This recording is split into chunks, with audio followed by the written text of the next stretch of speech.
Welcome to this week's edition of You Opt to Know, the Daily Orange's opinion section podcast. I'm assistant editorial editor Michael Sessa, and this week we're joined by student life columnist Jennifer Bancamper. Thanks for having me. Definitely. So tonight we're going to talk about marijuana legalization and some of the racial justice issues that go along with those new laws.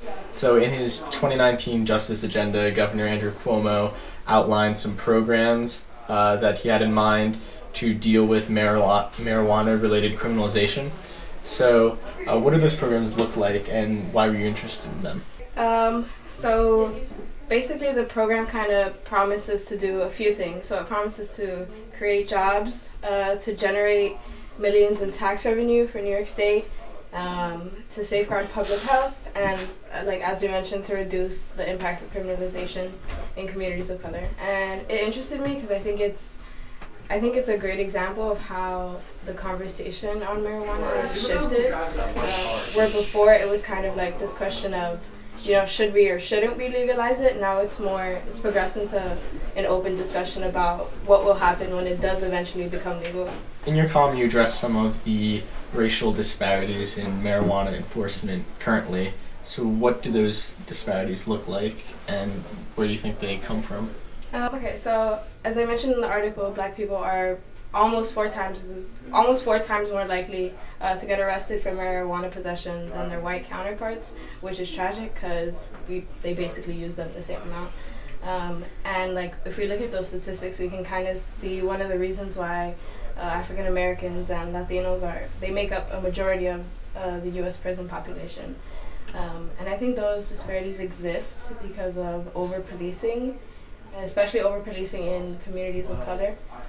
So one thing I think about often is the Stop and Frisk program, and how it primarily harms people of color because of racial profiling. And I think that those racial implications shouldn't solely be attributed to police officers as individuals, but also law enforcement as a whole.